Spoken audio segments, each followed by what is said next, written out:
because I'm always finding out things that are said and done now that I only understand as I learn more about the history of this local church.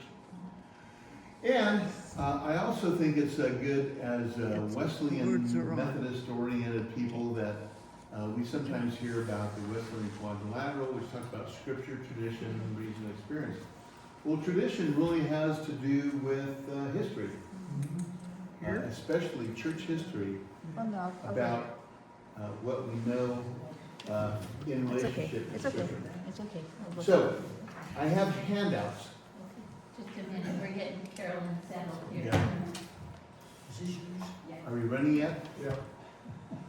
Yeah. We are. Yeah. So let me hand out I'll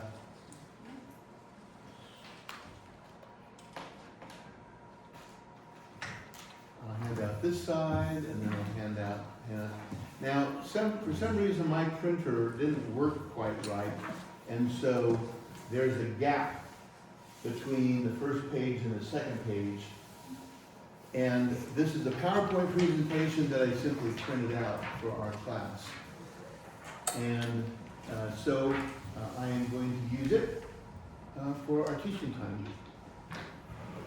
So let me, this guy, push down.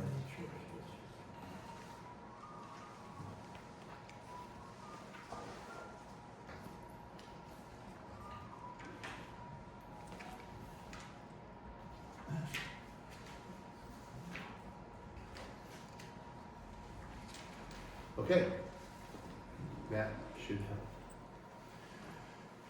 So, the title of this, How the Early Church Established Fundamental Christianity. And I use this title because I, as a professor of theology, want to make the argument that probably at least 3/4 of everything we believe was established by the ancient church in the first 3 centuries after the time of Jesus Christ. And most of the differences that occur between Christians really happened after that time. 3/4, that would be. 75%? Yeah, I was trying to think what date it would be. Well, till about the year 400. So, in the next week after this, I'm going to talk about the first 4 centuries of the church.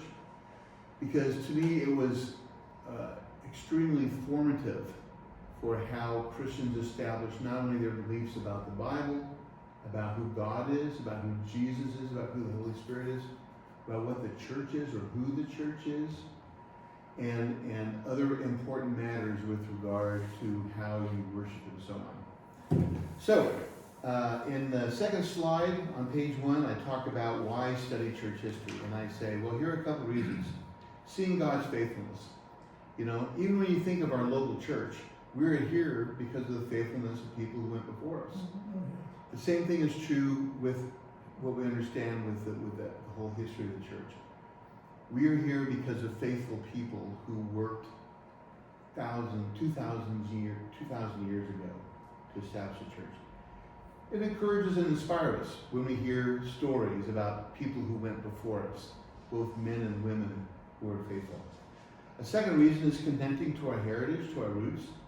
You know, when people say, why do we believe thus and such? Well, it occurred because of the historical event where people spoke with each other in churches, they reflected upon scriptures, they talked with each other and made important decisions, many of which continue to be influential in our lives today. Third reason, context or doctrine or values. As you'll see in a moment, I'm going to talk about history in general. Then I'm going to talk about certain theological doctrines that arose in the early centuries of the church. I'm also going to talk about different views of Christian spirituality and how it developed in the ancient church. And then development of church ministries, avoiding repetition and mistakes. We learn from the past for how we minister in the present. And hopefully we sometimes learn from the mistakes of the past to not make the same kinds of mistakes today. By the way, I love questions. So if at any point along the way you have questions, feel free to raise your hand. So let's go on over to page 2, the order of the lecture. lecture or the class.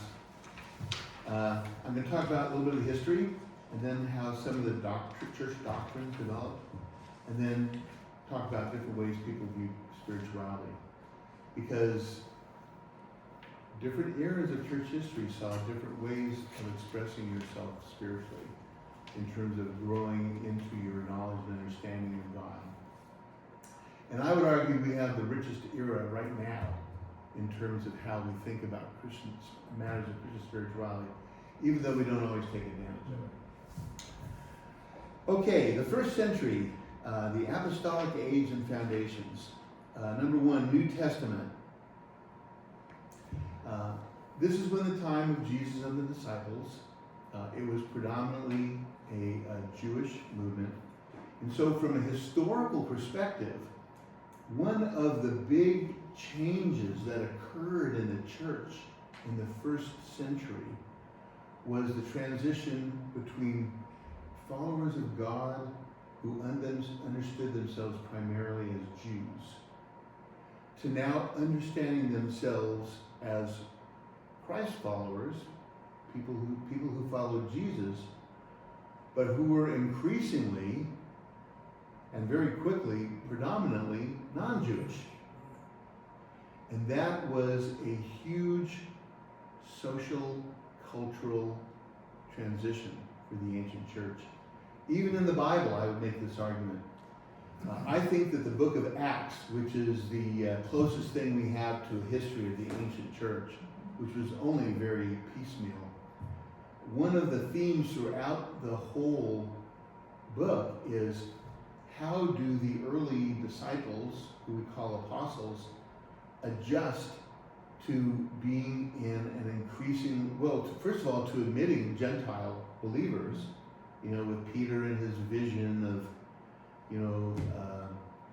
God having him eat non-kosher foods, which he would not have done prior to that time, to the Council of Jerusalem in Acts chapter 17, where there was debate over how many of Jewish traditions are we going to require new Gentile converts to follow in order to be Christians. And basically with the exception of not eating, I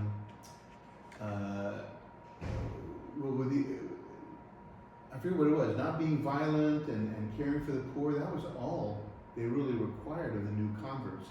Well, that was a radical change from the Jewish culture where you had kosher laws, and you had, you met on the Sabbath. And the Christians didn't meet on the Sabbath. The Sabbath was Friday night to Saturday night. They met increasingly on the first day of the week, which was Sunday. And so the whole worship understanding changed in that first century. And so it was not just a matter of, do I follow Jesus, but how do I follow Jesus given these dramatic, kinds of social, cultural changes. And point two, I mentioned the spread of the gospel. We're familiar with the missionary work of people like Paul and Barnabas. We celebrate, how effective Paul was in the first century. And actually, there are more writings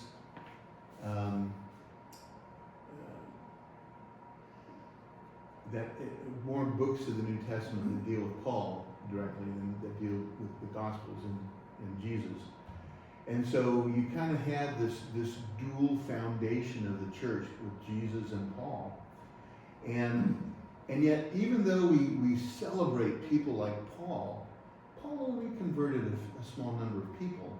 And yet by the end of the first century, Christianity had spread dramatically throughout the Roman Empire. Well, I think it had more to do with small house churches. Christianity was still not recognized as an acceptable religion. There were initial persecutions. Paul was one who did persecute early Christians. The really intense persecutions didn't really begin until the 3rd century.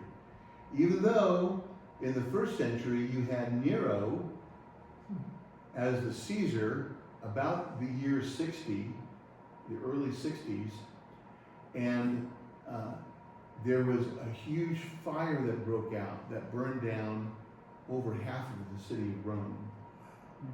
And Nero blamed the Christians for it. Now, there wasn't yet widespread persecution of Christians and to a certain extent Jews. But early on, Jews were scapegoats for political problems that took place in the Roman Empire. But the real persecutions began in earnest in the 3rd century, the 200s. With regard to the writing of the scriptures, as the original witnesses passed away, the oral traditions were collected in the Gospels and epistles. And I say oral traditions here because there may well have been early people who wrote down sayings or quotes or stories about Jesus. And in fact, when people talk about the books of the New Testament, the writings of the New Testament, the earliest writings seem to have been by Paul, the Apostle Paul, when he wrote his epistles to Thessaloniki, to Galatia, Philippi, and so on, because, as I've said before in class, in all of Paul's epistles, he only makes reference to about 4 historical events in the life of Jesus. Probably because he didn't know about them. He didn't have the Gospels that he could turn to, and he was widely traveled from Jerusalem all the way to Rome. And so it's thought that Paul's writings, and maybe even his death occurred before any of the Gospels were written. Now that doesn't take away from the historicity of the Gospels, but it does tell us that from a historical perspective, because Paul probably died in the 60s, and Jesus died about the year 30, probably the Gospels were not written until 40 or more years after the time of Jesus. And so, from a historical perspective, that's significant, because what do we remember from 40 years ago? Well, it's true that in those days many people were illiterate, and so they were much better at memorizing things than we are today. And that's a common argument used for talking about the historical reliability that you find in the Gospels. There's also theories about the order of the writing of the Gospels. Most scholars think that the book of Mark was written first, not just because it's the shortest, but because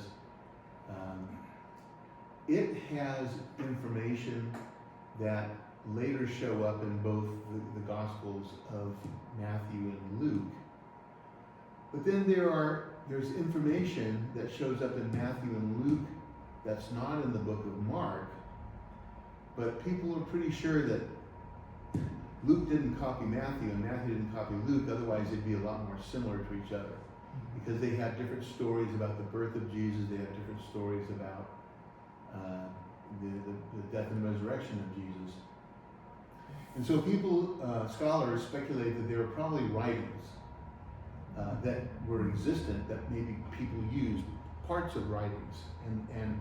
And even when you get to the book of Luke, Luke starts out by saying he's writing this gospel to a man named Theophilus. We think there's a man named Theophilus. And he says, I have done research. I've looked at written literature. I have talked to eyewitnesses. And this is my best summary of what all took place with Jesus. So even the Gospel of Luke admits a kind of method of historical study, talking to eyewitnesses coupled with other writings that he had available to him. We just don't know what those writings were. But it was during the 1st century that these writings were occurring. And they didn't gather them as New Testament scriptures. And what happened then is that these epistles or gospels as they were written were then probably copied in local churches. But not every church had all the same sets of writings. And it really took hundreds of years before the church could kind of say, these are the writings we think are most reliable for a number of reasons. So everything in the 1st century was kind of in a slow growth. person Jesus and 12 disciples around the year 30 to then dramatic missionary work being done by local churches, sending out people from Jerusalem, from Antioch, and so on, about the year in the 50s. And then in the 60s, what happened was that there was a revolt that took place in ancient Israel. The Jews finally revolted again against the Roman Empire, and that's when the Roman Empire in the year 70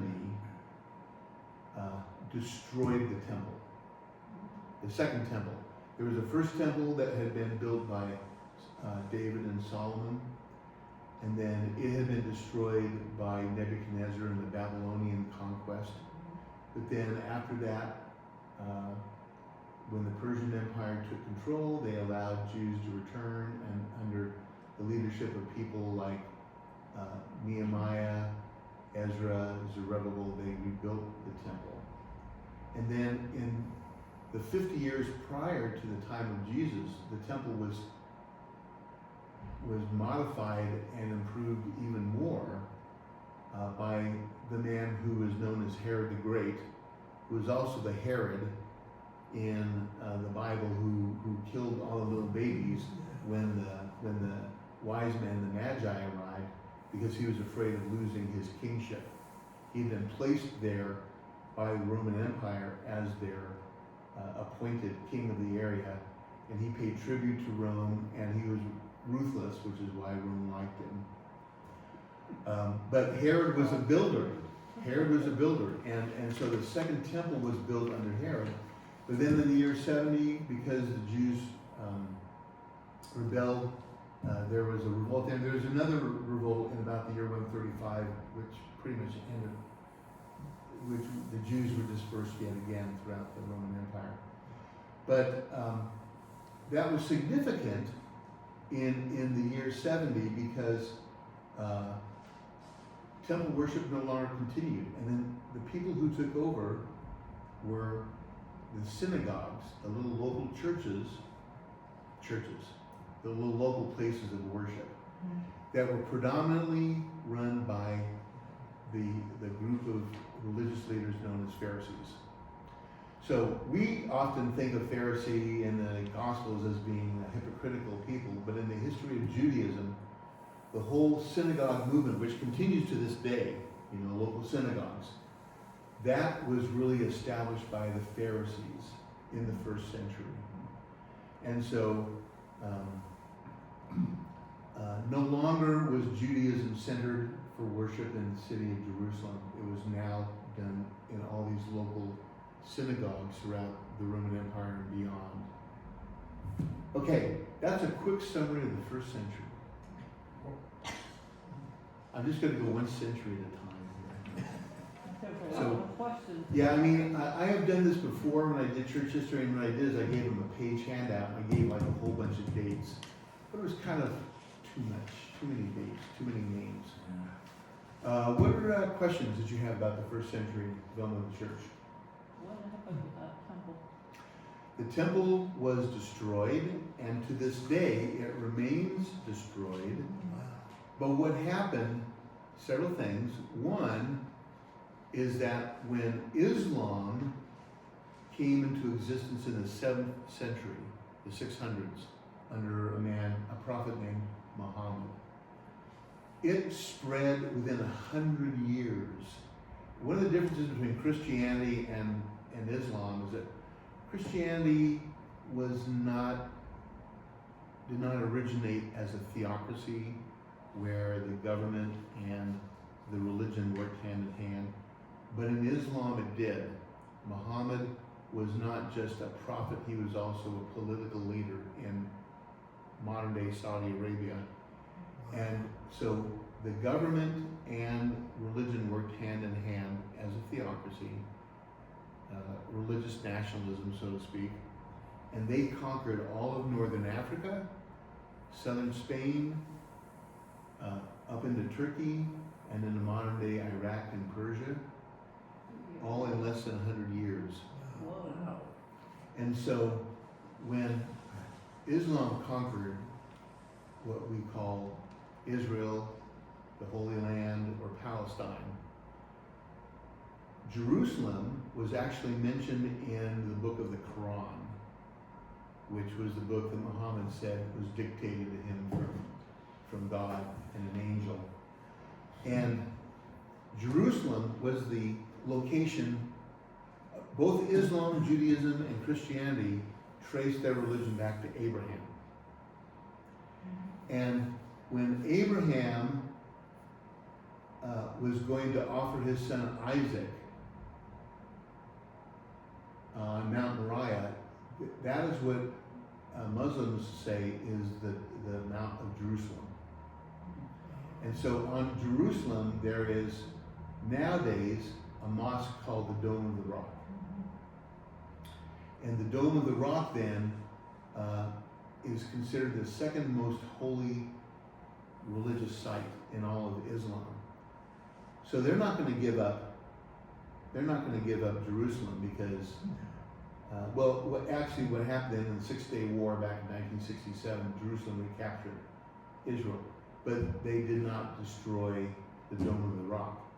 And that's been a real point of contention among many people who are apocalypticists, people who are looking for the end of the world, because there are verses in the Bible, in Revelation, that suggest that before Jesus returns, the temple needs to be rebuilt. Well, I can tell you right now that if they tear down the Dome of the Rock, then all of Islam will just rain down on Israel, which could be a kind of cataclysmic event. But anyway, I don't want to get into apocalypticism. But so Jerusalem is considered the second holiest religious site of Islam. And that's what eventually led to the Crusades, which will be in the second medieval set of church history. Because Christians in the West thought they wanted to liberate Jerusalem from the control of Islam. But anyway, and then there is still leftover rocks from the second temple that Herod built. Nowadays we call it the Wailing Wall. Those are the stones that go back to the time of Herod the Great. Enter. Sorry. It's okay. I'll ask later. Well, no. Go ahead. Well, Christianity was linked politically, in that Constantine, Emperor Constantine Right. declared And Christianity. that happened 300 years later.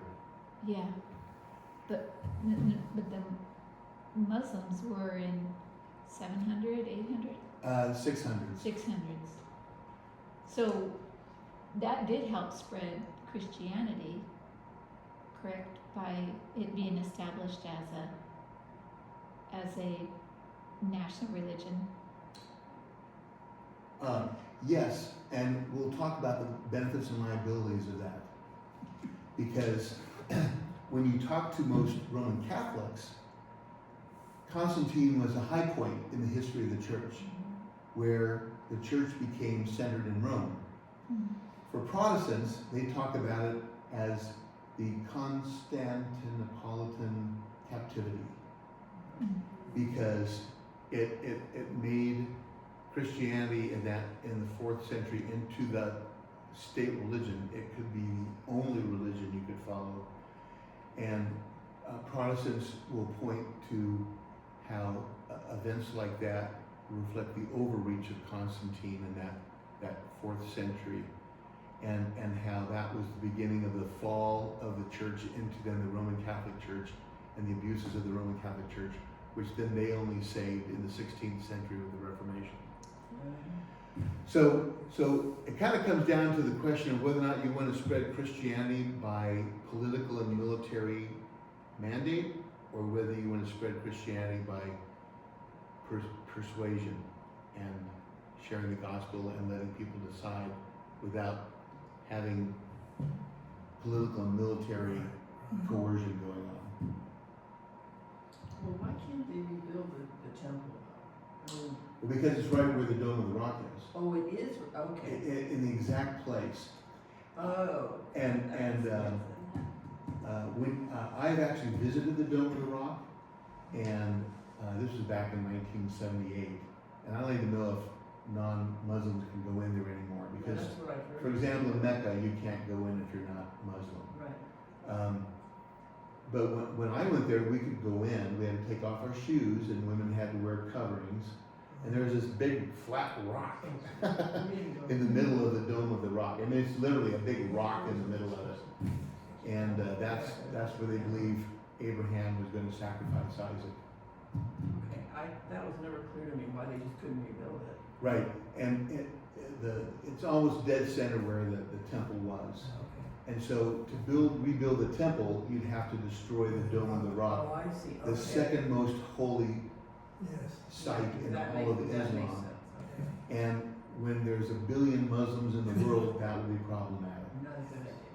Yeah. I mean, if you think the situation in the Mideast is complicated today, you add in the religious motivations, it just gets all the more complex.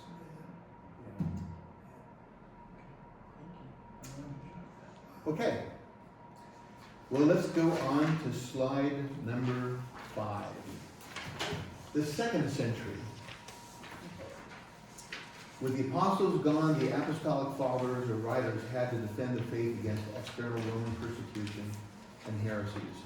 So some of the earliest writings we have for the 2nd century church are people who are defending Christianity.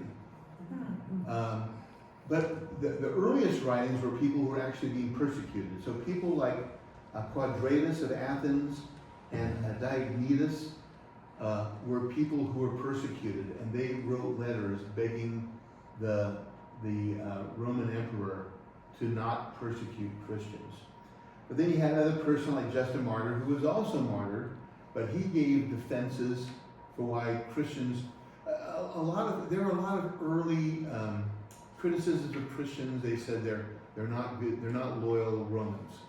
You know, they believe in God. They don't support their own empire. And a lot of the early writings by Christians were saying, we're not opposed to the Roman Empire. We just believe that God is, there's a heavenly kingdom. But then there were a lot of misinformation sent out. For example, Christians were known as being cannibals because they ate the body and drank the blood of Jesus every week. And so people heard that language, took it literally. And those were the kinds of things that led to persecution. Jews had been given permission not to serve in the Roman armies, going all the way back to the time of Herod, or maybe not Herod, but after Herod to like the 1st century. Because Jews had been so religious, there were large numbers of Jewish people who were willing to die rather than to serve in the military. They were considered conscientious objectors. And in part, I think, because they donated a lot of extra money to help preserve that, or goods, they were permitted exemptions. But as Christianity grew, the Roman Empire saw Jews and Christians as being the same, and they didn't want to give all these exemptions from serving in the military to Christians. And so that was also a reason why Christians received persecution, because they weren't patriotic enough. They weren't supportive enough of the Roman Empire. In the 2nd century, there was also the need to combat groups that were considered heretical. Now, it was hard to determine who was considered a heretic because there was not yet an established scripture or an established creed. And the leading fear was this group known as Gnostics. Marcion was someone who was in Rome and claimed to have secret knowledge. And the secret knowledge was considered more important than all the scriptures. And that's what really brought an end to Marcion. He was one of the first people that Christians viewed as being heretical, but it was just local you know, like the local Roman community considered him heretical because there wasn't any way to really communicate throughout the empire. But this idea of Gnosticism, Gnosticism comes from the Greek word gnosis, which means knowledge. And so people would claim to have visions and knowledge, and it was nothing like, you know, the Christianity most of them were familiar with.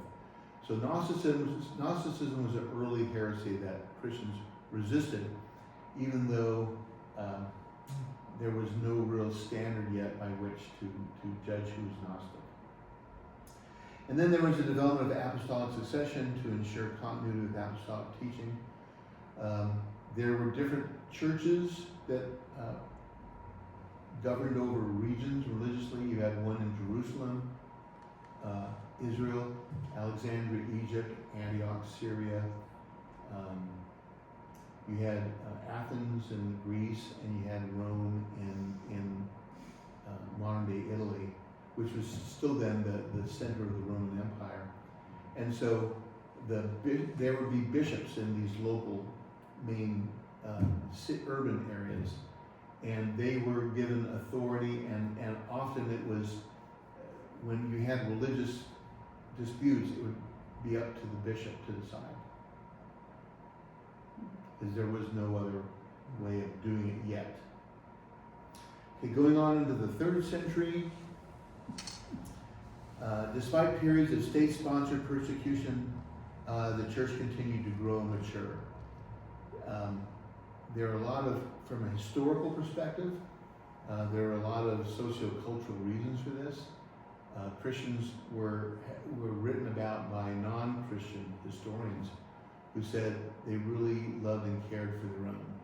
And so it was really a strong community base that was largely appealing to at least the non-Christian viewers or interpreters of Christianity. But it was Decius, Emperor Decius, who about the year 250, who was the first empire-wide attempt to suppress Christianity, which led to the Lapsi controversy. Decius blamed Christians for decline in the Roman Empire, and so there were royal edicts that went out that saying it was permissible to persecute Christians.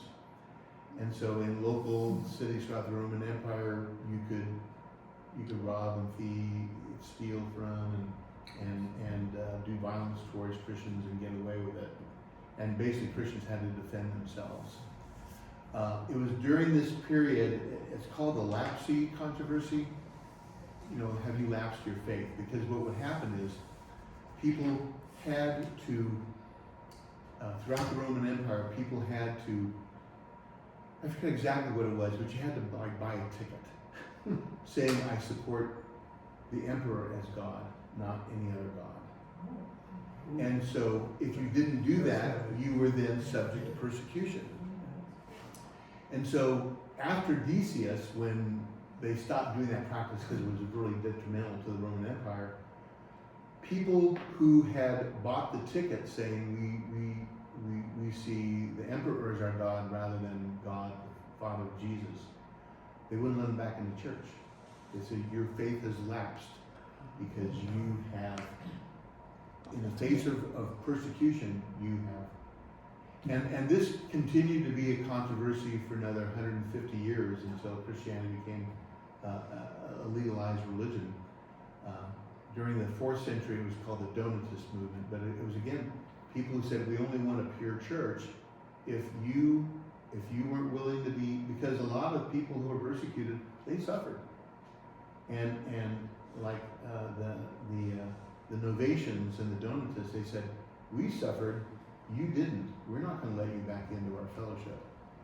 And so that became a big controversy, especially as persecution increased from 250 to about the year 310. So was that where the elapsed Christian? Yeah. That Yeah, that kind of language. Yeah. Okay, we're going to get through the 3rd century. The next week we're going to go to the 4th century, because the 4th century was, I would argue, the most crucial century in all of church history for Christianity, the 4th century. For good or bad, depending on how you want to interpret it. In the last point, in the 3rd century, the school of Alexandria began to synthesize Christian theology with Greek philosophy, for example, by Origen, making Christianity more formidable philosophically, theologically, ideologically, culturally. It's sometimes referred to as Logos Christology or Logos Christianity, because the word logos in English is word. And when you go to the book of John, you have John 1:1 that says, in the beginning was the Word was with God, the Word was God.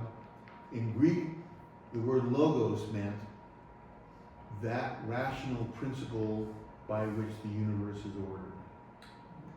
And so when the author of John describes Jesus as the Word, there's been debate ever since.